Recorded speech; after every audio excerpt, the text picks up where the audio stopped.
Today we'll be making a gluten-free stew and a vegan stew for some of our students. We also bake all our own bread, like hamburger buns, sandwich bread, rolls, breadsticks. We do all of that, and when she's baking that, you can smell it all down the hallway. We are providing a baseline of what good nutrition looks like. And it's an education in itself that kids can leave here knowing that fruits and vegetables and meats and grains and milk are all part of a good meal.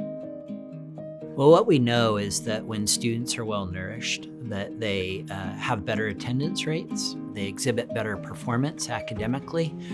We also see fewer incidents of infection, illness, issues related to depression, anxiety.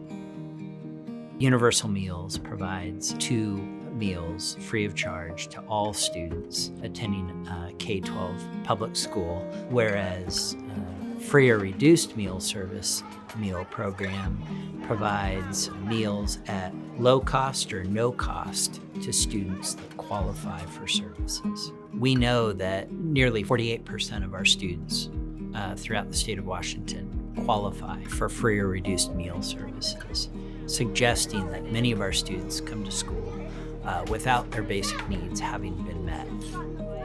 For example, we have a lot of families in our district whose incomes have changed a lot during the pandemic and changed multiple times.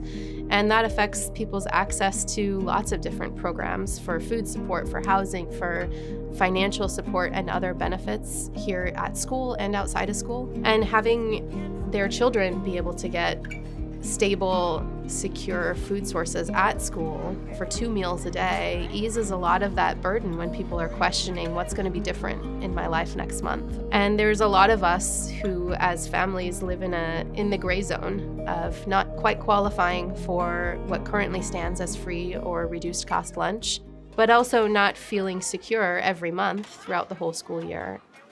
We had a student last year that we were coming up on Christmas break, and one of my staff said, "Are you so excited for Christmas break?" And he goes, "No, I'm not. There will be no food." This was his meal for his day. Yeah, a lot of kids go home during the Christmas break. They don't have food. They don't have food. So they're so happy to come back to school.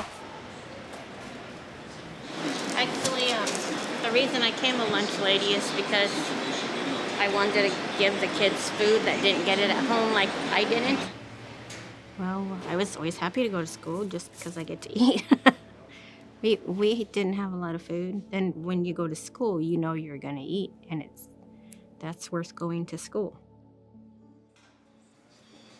So the benefits of universal school meals are that it removes that worry from families of whether or not their student is going to get a meal that day. These children who come to school and are in our care, if we aren't unconditionally serving them and providing this physiological need through nutritious food, how can we expect them to achieve in learning outcomes? When they're hungry, they can't study, they can't learn, they can't nothing.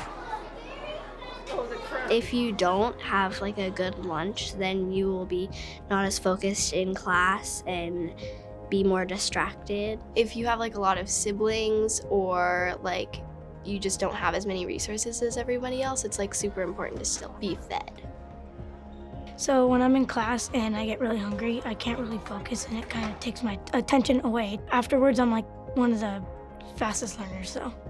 When we're talking about a universal lunch or feeding program, what we're really talking about is getting closer to a point where students can really all have the same opportunity to learn. There are a lot of reasons to say why we should have universal lunch. I believe that the bottom line is nutrition and nutritional meals should be available to all kids.